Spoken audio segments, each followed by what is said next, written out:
The morning sun cast long shadows across the courtyard of Buckingham Palace as tourists began their daily pilgrimage to witness the famous changing of the guard ceremony. Among them was David Chen, a photographer from Hong Kong visiting London. For the first time, with his teenage daughter Emma, they had arrived early to secure a good viewing spot, cameras ready to capture the pageantry they had traveled so far to see.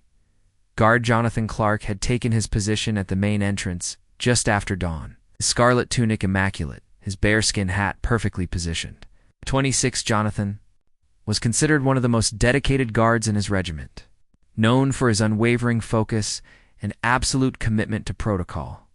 What none of the gathering spectators knew was that Jonathan had been feeling unwell since the previous evening, fighting off what seemed to be the beginning of a serious illness. As the crowd swelled to nearly 300 people, families pressed against the ornate iron railings, children lifted onto shoulders for better views, and tour guides explained the significance of the ceremony in multiple languages. The atmosphere was festive, filled with anticipation and the excited chatter of visitors from around the world who had come to witness this iconic British tradition. Emma Chen noticed the guard first, pointing him out to her father. "Dad, look how still he stands. It's like he's not even breathing." David adjusted his camera lens, focusing on Jonathan's stoic face beneath the imposing bearskin hat.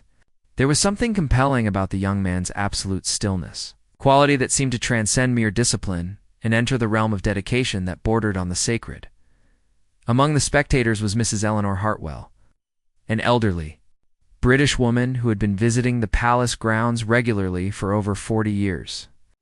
She had seen countless guards perform their duties with admirable precision. Something about this particular young man caught her attention. Perhaps it was the slight pallor she detected beneath his composed exterior, or the way his grip on his rifle seemed just a fraction tighter than usual. As the morning progressed, more tourists arrived, creating a sea of cameras, smartphones, and eager faces all focused on the spectacle of British pageantry. Street vendors sold Union Jack souvenirs nearby, while official tour guides shared historical facts about the guards' role in protecting the royal family.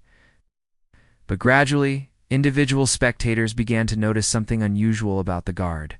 Standing at the main entrance, Jonathan could feel the fever beginning to build in his system, a slow burn that started in his chest and radiated outward through his limbs.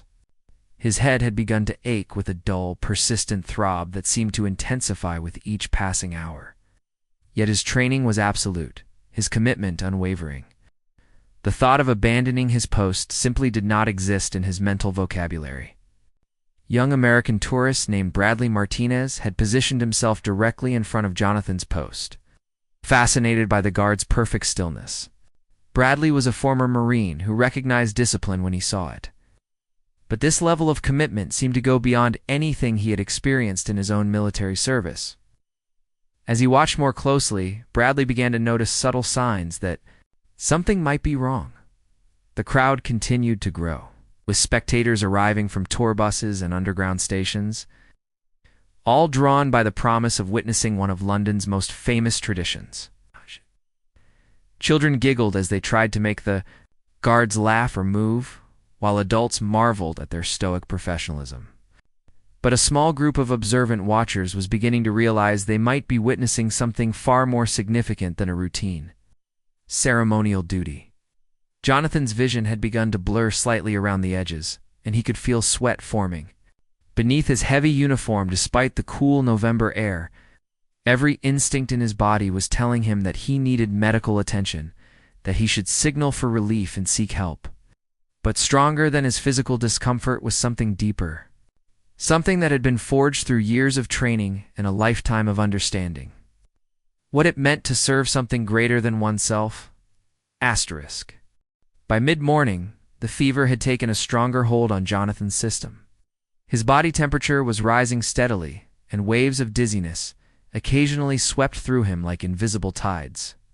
Yet to the casual observer, he remained the picture of military precision, his posture perfect, his eyes fixed steadily ahead, his breathing controlled and measured. David Chen had been photographing the guard for over an hour when he noticed something that made him lower his camera.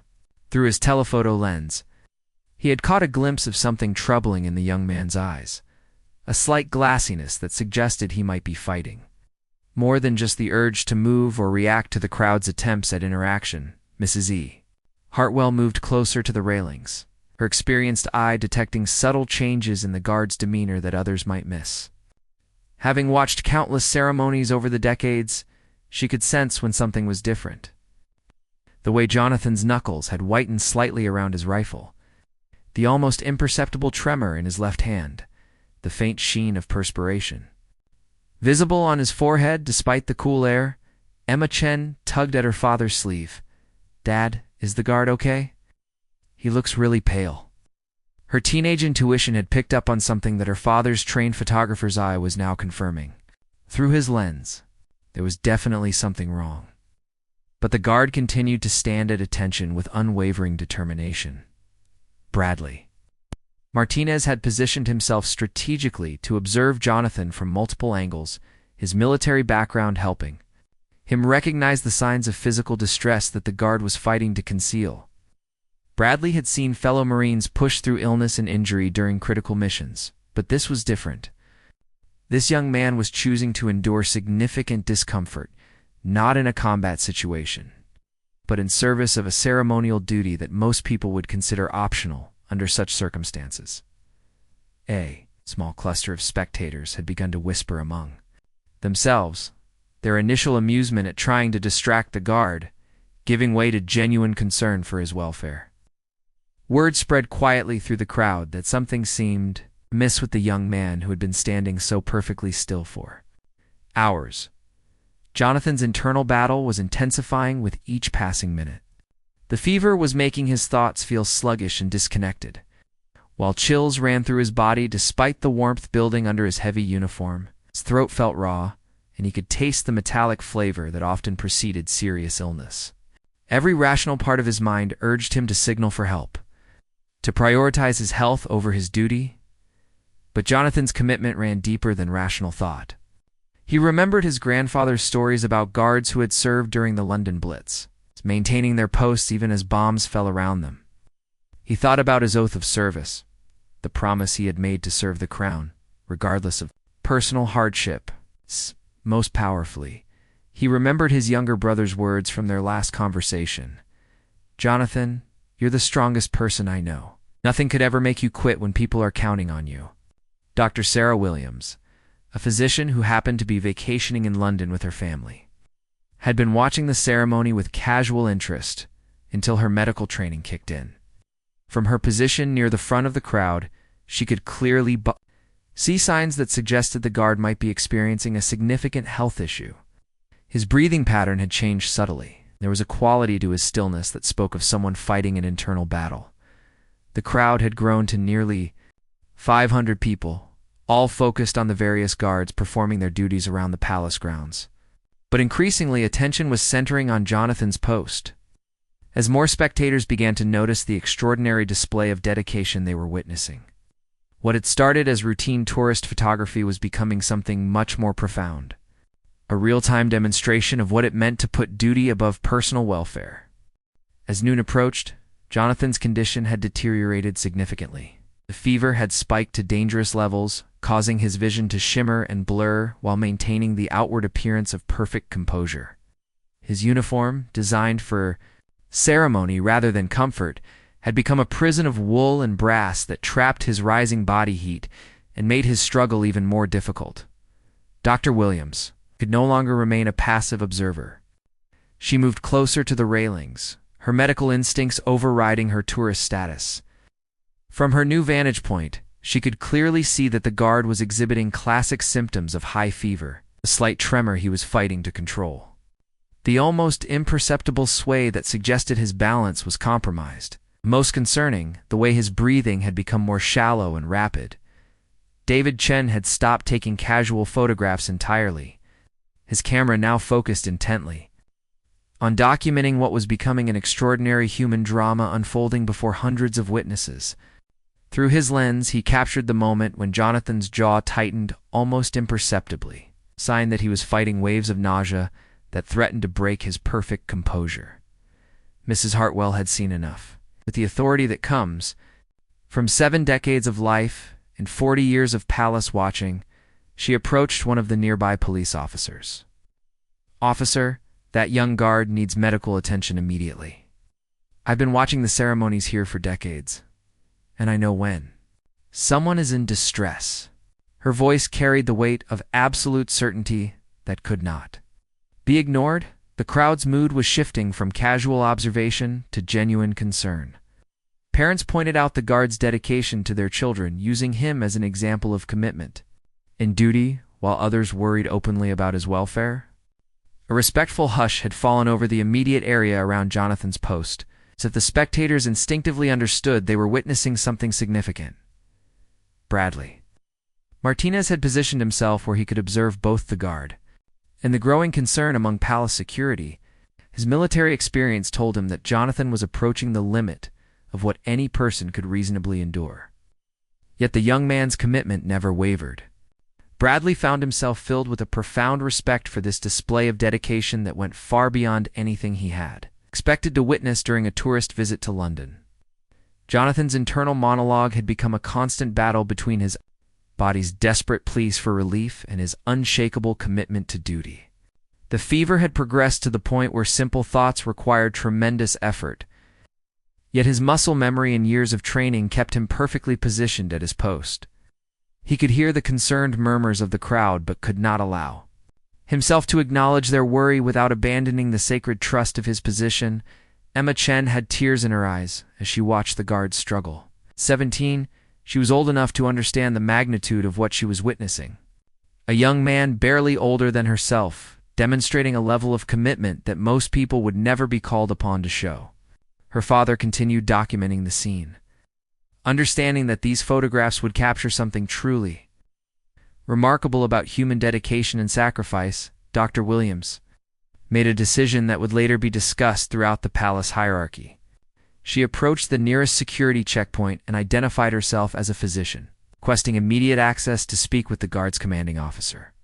"That young man needs medical attention right now," she said with the authority that comes from years of emergency medicine. "He's showing signs of severe fever and possible heat exhaustion. If he collapses, it could be dangerous not just for him but for crowd safety as well." The spectators had formed an almost reverent circle around Jonathan's position, their initial desire for photographs and selfies replaced by a collective understanding that they were witnessing something extraordinary. The guard who had started the day as merely part of the tourist attraction had become a living symbol of duty and dedication that was touching hearts and changing perspectives among hundreds of people from around the world. At 12:30, Jonathan experienced what would later be described as his moment of truth. A wave of dizziness so severe that it threatened to knock him unconscious swept through his fevered body. For several terrifying seconds, his vision went completely black, and only years of ingrained muscle memory kept him upright and in position. The crowd, now numbering nearly 1,000 people, watched in stunned silence as they realized they were witnessing a young man pushing himself to the absolute limits of human endurance. Captain Morrison, the officer in charge of palace security, had received multiple reports about the guard's condition and was making his way through the crowd to assess the situation personally. As a veteran of 25 years of military service, Morrison had seen soldiers endure extraordinary hardships. But what he observed through his binoculars made him quicken his pace significantly. David Chen captured the exact moment when Jonathan's knees buckled slightly, so briefly that most spectators missed it. But his camera lens caught the microsecond when the guard's perfect composure nearly shattered. The photograph would later become famous, showing a young man's face etched with determination even as his body betrayed the severity of his condition. Dr. Williams had managed to reach a palace official who was now radioing for immediate medical support. "He's going into what appears to be fever-induced shock," she explained with the calm urgency of someone accustomed to medical emergencies.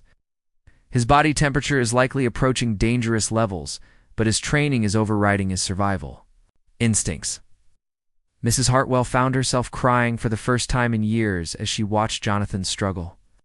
In her decades of observing palace ceremonies, she had never seen such an ROH display of dedication. The elderly woman began speaking to those around her, sharing stories of guards she had known over the years. helping the international crowd understand the profound tradition they were witnessing being upheld under the most challenging circumstances. Bradley Martinez had moved to a position where he could see Jonathan's face more clearly, and what he observed filled him with a mixture of admiration and concern that he had never experienced before. The guard's eyes, though glassy with fever, remained focused with laser-like intensity on some distant point, never wavering, despite what must have been overwhelming physical distress. A hush had fallen over the entire courtyard as word spread that something extraordinary was happening.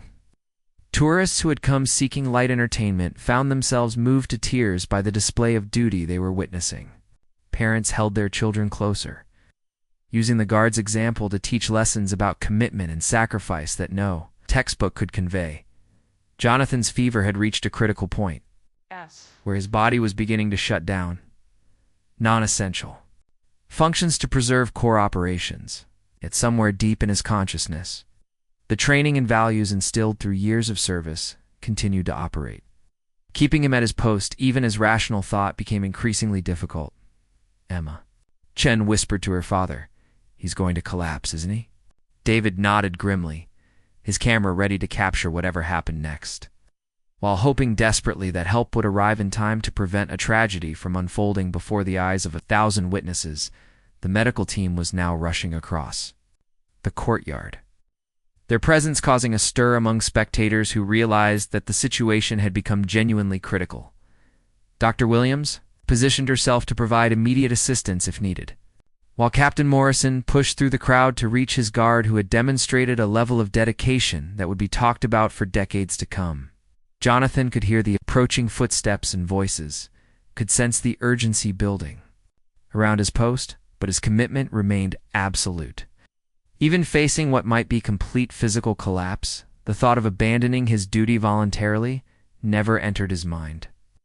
He would stand at his post until officially relieved, regardless of the personal cost, embodying the very essence of what it meant to serve with honor.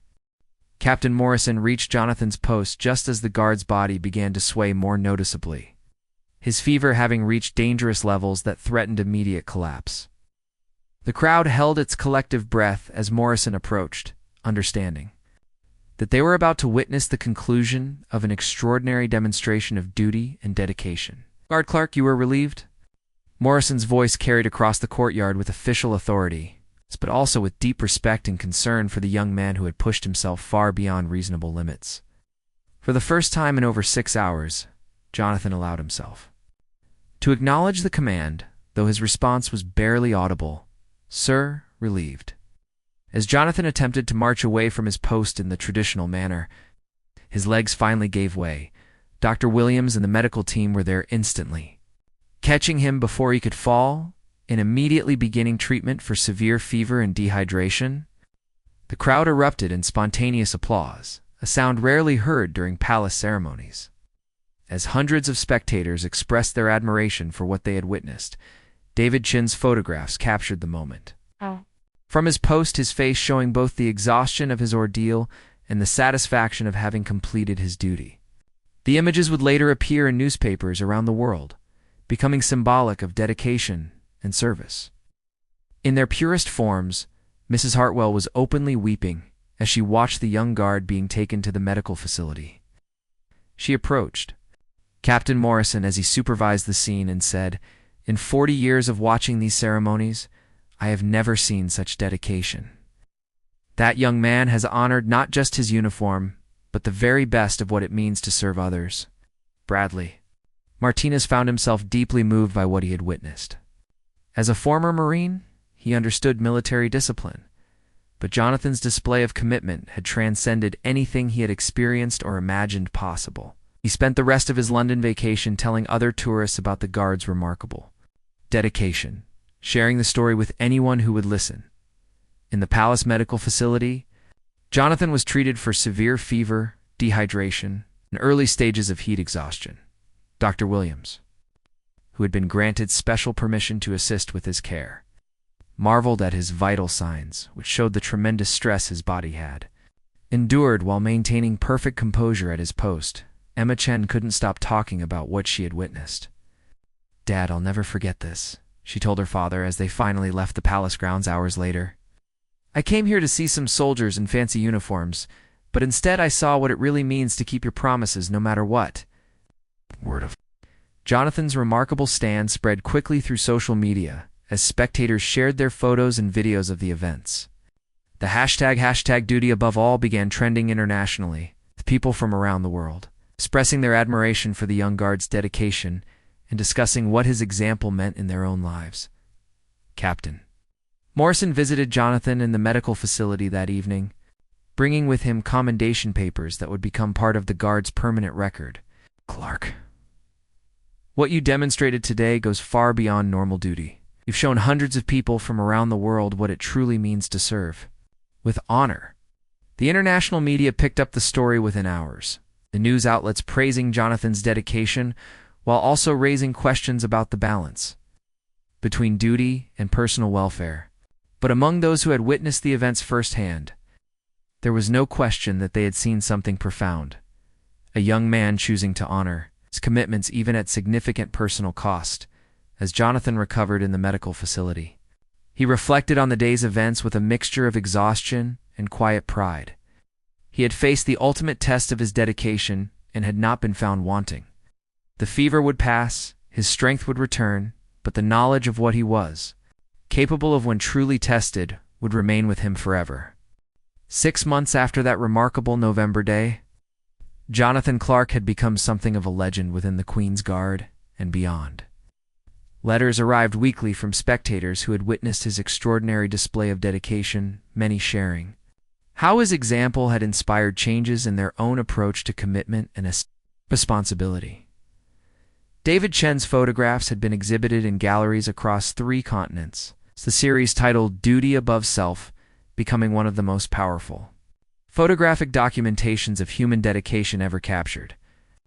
The images showed not just Jonathan's struggle, but the faces of spectators as they realized they were witnessing something profound about the human spirit. Mrs. Hartwell had become an unofficial historian of the event, giving interviews to journalists and documentary makers who wanted to understand what had made that day so special. "In all my years of watching palace ceremonies," she would say, "I had never seen such a pure example of what service really means. That young man changed how hundreds of people understood duty and sacrifice." Jonathan had recovered fully from his fever within a week, but the experience had transformed him in ways that went far beyond the physical. He had discovered reserves of strength and commitment that he hadn't known existed, and that knowledge had given him a quiet confidence that pervaded every aspect of his life. The story had reached the royal family themselves, and Jonathan received a personal letter of commendation from the Queen, praising his extraordinary dedication to duty and service that exemplifies the highest traditions of the Queen's Guard. The letter, framed in his quarters, served as a daily reminder of the values he had chosen to embody, even at great personal cost. Bradley Martinez had returned to the United States with a new understanding of what dedication could look like. A former Marine, he had thought he understood military commitment. But Jonathan's example had shown him dimensions of service he had never considered. He began speaking at veterans' events, sharing the story of the British Guard who had redefined his understanding of duty. Emma Chen, now in her first year of university, had written her college entrance essay about the day she witnessed true dedication in action. The experience had influenced her decision to pursue public service. Understanding that meaningful work often required putting something larger than oneself first, Dr. Williams had maintained contact with Jonathan. Brief but intense interaction during his medical crisis, having created a lasting friendship. She often spoke at medical conferences about the day she watched someone risk their health rather than abandon their post, using his example to discuss the complex relationship between duty and self-care in high-responsibility professions.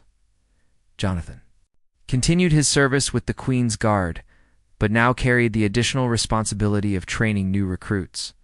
He would tell them about the day the fever nearly defeated him, not to boast about his endurance, but to help them understand that true commitment meant being prepared for moments when everything inside you wanted to quit. The spectators from that day had returned to their homes around the world, but many stayed in touch through social media. forming an informal community of people who had shared something extraordinary together. They would post updates about how Jonathan's example continued to influence their daily lives. From parents teaching their children about perseverance to professionals finding strength during difficult work situations, a year later, a small plaque was placed near Jonathan's former post, reading simply, "In recognition of extraordinary dedication to duty, November 15th. Most tourists passed by without understanding its significance. But those who asked were told the story of a young guard who chose duty over comfort and, in doing so, showed hundreds of strangers what true commitment looked like. Jonathan would sometimes pause by that plaque during his rounds, remembering the fever, the crowd, and the moment when he chose to stand firm, regardless of personal cost. The physical struggle had lasted only hours, but its impact would echo through his life, and the lives of those who witnessed it for decades to come. In choosing duty over comfort, he had discovered not just his own strength, but had given nearly 1,000 spectators a glimpse of human dedication at its finest. That gift would continue rippling outward, inspiring others to stand a little straighter when their own moments of testing arrived.